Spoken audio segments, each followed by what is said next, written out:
Hello, hello, and happy Wednesday, Ultimate Coach Facebook family. I missed y'all. I know it's only been since Friday, but it feels like it's been forever since I've done a live. Really excited to share some stuff with you today. It is so last week here in Arizona, at least for now. We take off Tuesday. We'll be in Park City, so I'm excited to get some elevation, a little cooler weather. It's starting to get a little bit spicy here in Arizona. Starting to tickle that over 100 mark on a regular basis. Trying to figure out where to begin today, because that's a loud bird. Couple topics that are all related. One of the themes that's been emerging in a lot of conversations I've been having with folks is noticing a desire for certainty that will produce confidence and that will then allow for commitment. It's natural for folks to believe that certainty about what's going to happen, knowing how it's going to happen, if it's going to happen, feeling certain about something produces confidence in us, and then we get committed to things.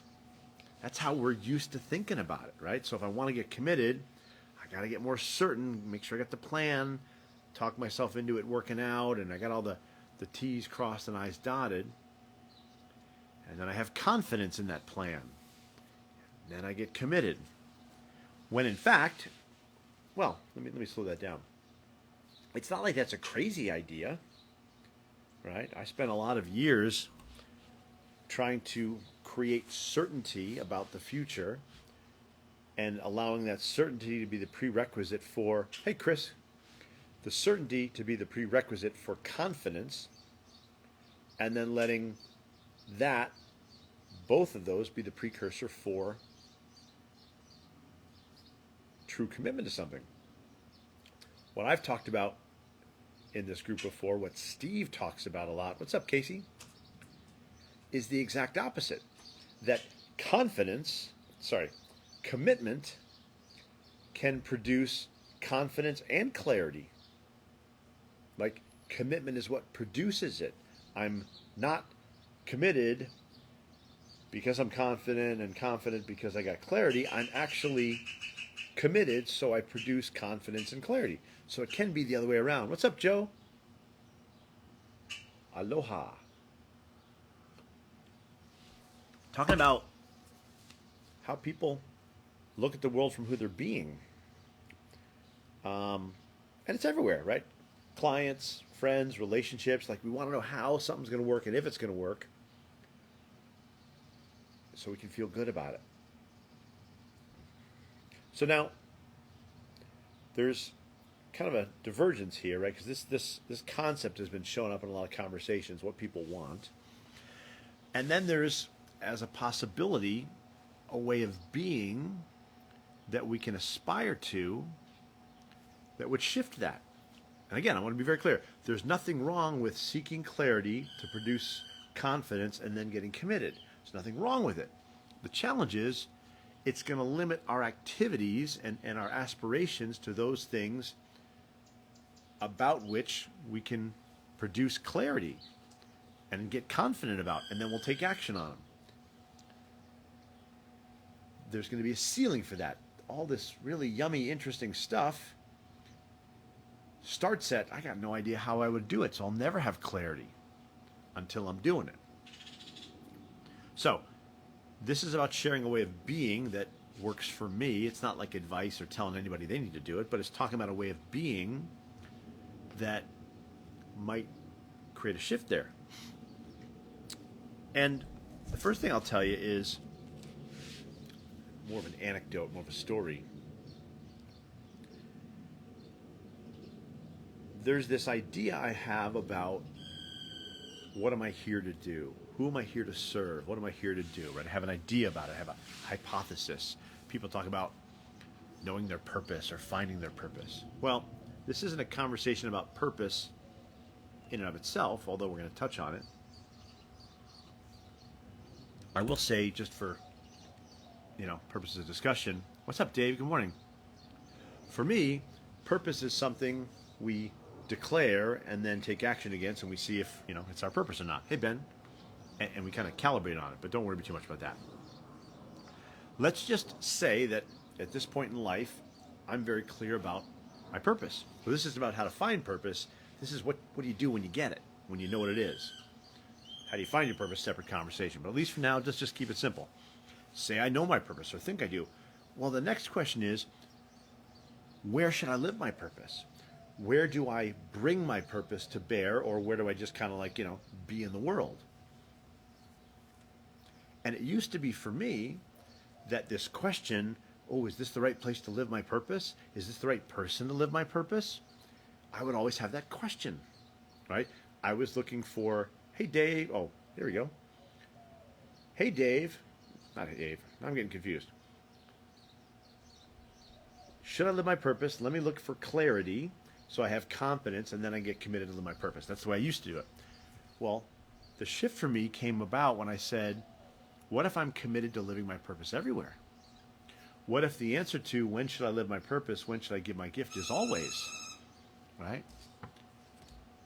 Well, then I would always do it, and I would always take actions from that commitment, and the world would sort itself out. What if I didn't search for clarity and get confident, I just did it? And in speaking with a client not that long ago, I came up with kind of a clever analogy for this. And it was this idea. I was talking to a guy, and I don't remember who it was, maybe even somebody listening. And I said, when are you a father? Like, that person had a son or a daughter or what have you. And I'm like, when are you committed to being a father? Is it in the right circumstances or the right conditions, or when you're going to be the right kind of father, or being the father you're being is going to work? No. What they said was, well, I'm never not a father. I'm always a father. AKA, I'm committed to, I'm a father. And the rest sorts itself out, right? Sometimes I'm confident, sometimes I'm not, sometimes I have clarity, sometimes I don't.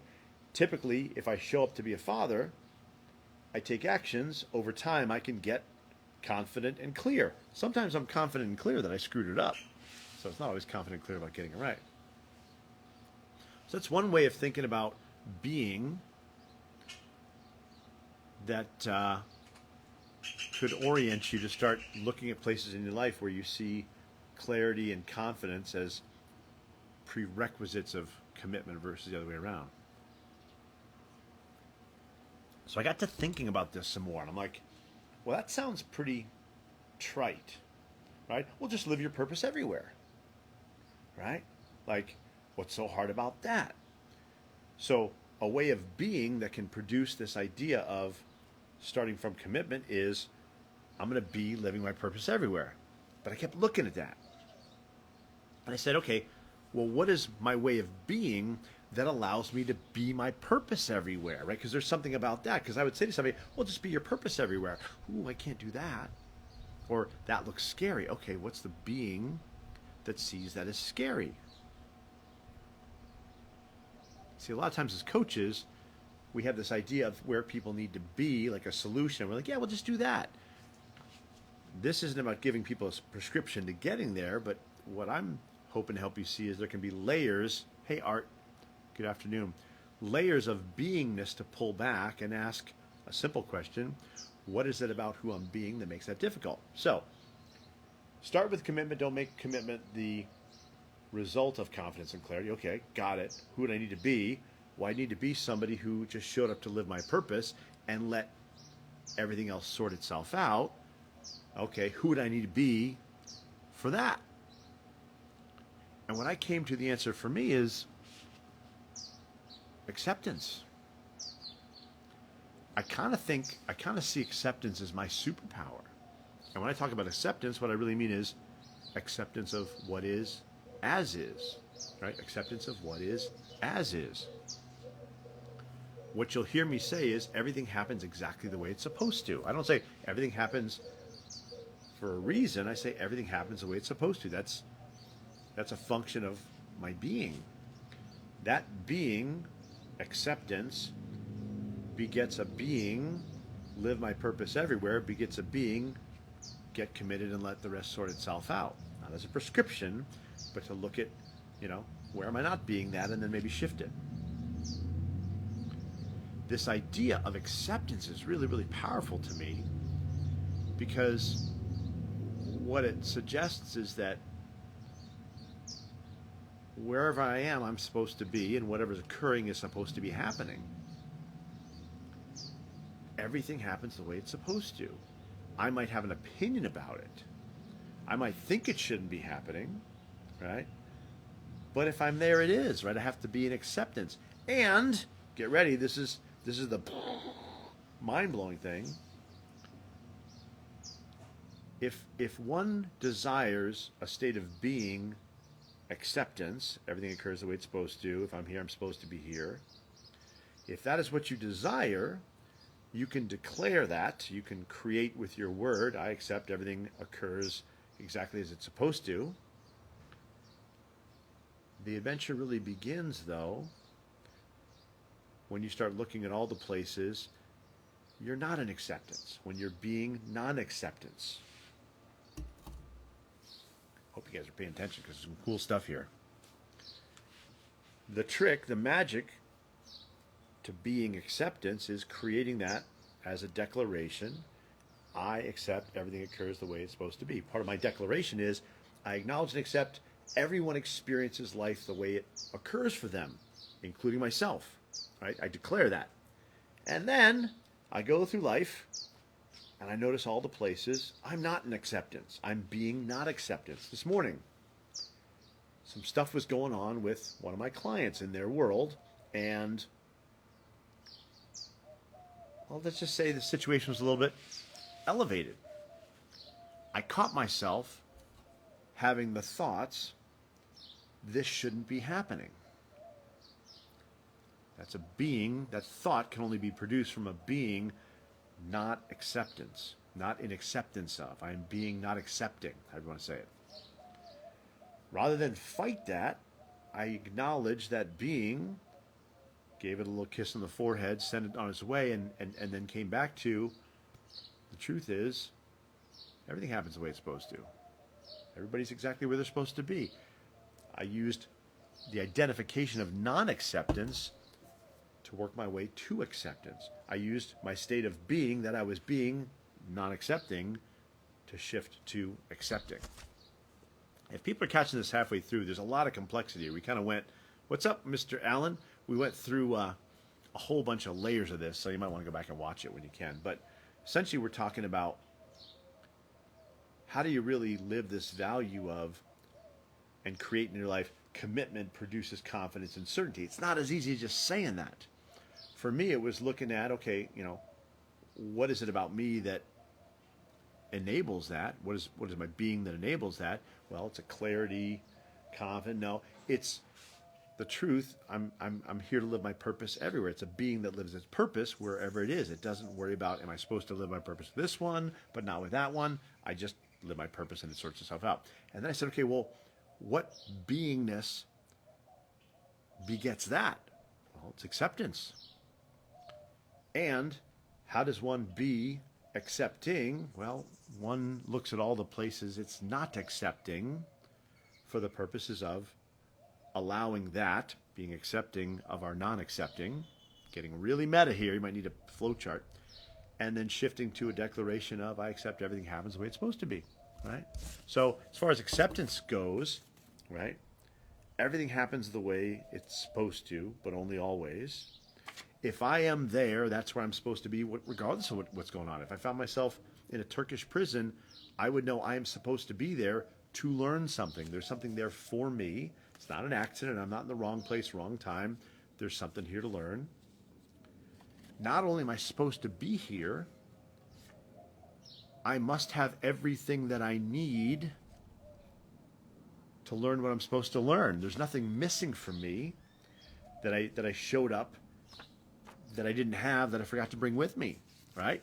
That's another layer of acceptance. I'm where I'm supposed to be, and whatever I have is what I'm supposed to have. Like if I'm in the wilderness and I'm stranded and all I got is like, I don't know, a rock and some steel wool, I'm like, oh, this is what I'm supposed to have to survive this. I'm going to MacGyver this kind of thing, right? It's not like, man, I wish I had my other pack and my go bag and all. No, I got what I'm supposed to have. So let me work with this. I'm supposed to be here, and everything that I need for what I'm supposed to learn here, what I'm supposed to do here is in me. This applies in a conversation. I never show up to a client conversation, to a coaching call, saying, oh, what am I going to need? What do I need to prepare? I show up going, whatever shows up, I'll have what I need. I'll know what I'm supposed to know in the moment. I might not even know it. It might just be put in my head by consciousness, the universe, God, whatever you want to call it, right? I'm going to learn what I'm supposed to learn, including I'm going to learn don't do that again. Don't be in that situation again. That's not for you. If that's what occurred, that's what I was supposed to learn. And I can let go of this idea that there's something, hey, Lindsay, to get right or get wrong.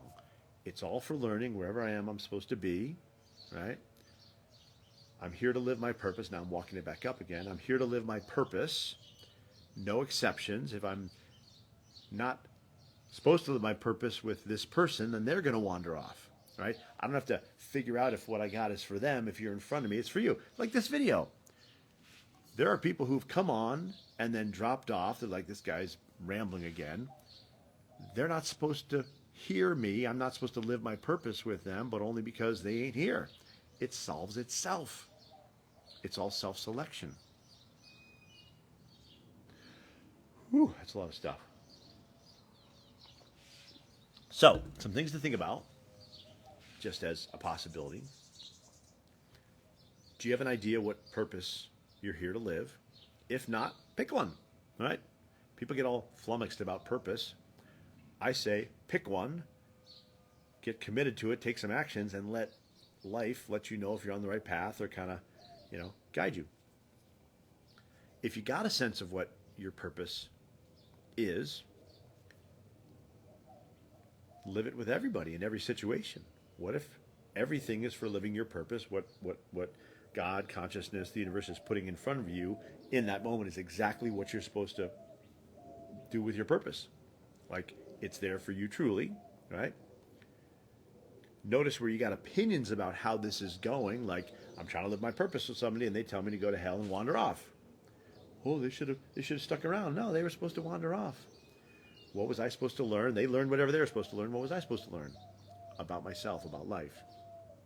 Not to get it right next time, not to share my purpose with the right people, but to keep sharing my purpose. And, back down to the micro level, where am I not allowing the impartial, perfect unfolding of consciousness or the will of God or the universe? Where am I not allowing that to be what it is? Where am I taking my opinion of the matter and saying, well, that shouldn't have happened that way. I didn't like it. That was really uncomfortable. I don't want that to happen. You say, no. Where am I not allowing that? Where am I not in acceptance of, oh, that's how it was, right? Anything can be looked at from acceptance. Anything can be looked at with non-acceptance. There's some stuff in the news right now. A lot of pain going on. I'm not trying to be inflammatory here. I'm not trying to get political. But there's stuff going on with some bad stuff happening. Through a bizarre set of circumstances, I was actually listening to the news, and I don't watch the news, just so you know. What I'm hearing is like this shouldn't happen, this can't happen, right? That's everybody saying that. That's not acceptance. I'm not saying it's good that it's happened, everybody's happy about it, but there's a different set of possibilities produced on the other side of, well, this was supposed to happen. What are we supposed to learn from this? As an idea, who would you need to be that everything that showed up you could allow, you could be accepting? Like, this is supposed to teach me something. It wasn't a mistake. So, if you got questions, I dumped a lot of stuff in here today. Feel free to watch it a couple times. If you have questions about it, let me know. Reach out to me. I always respond to people and answer questions. If you're wrestling with this idea of living your purpose everywhere, because I think a lot of people do, or like, what is my purpose? And a conversation would serve, you know where to find me. Seriously, a lot of people are like, well, I don't know what my purpose is. You seem to know. Like I've been doing this for years with my purpose. No, I've got a way of thinking about purpose, but if that's something you're like really struggling with and that's like frustrating you, you don't need to be frustrated. You reach out, shoot me a messenger thingy, and we'll have a conversation. Have an amazing rest of your week. Much love to all of you.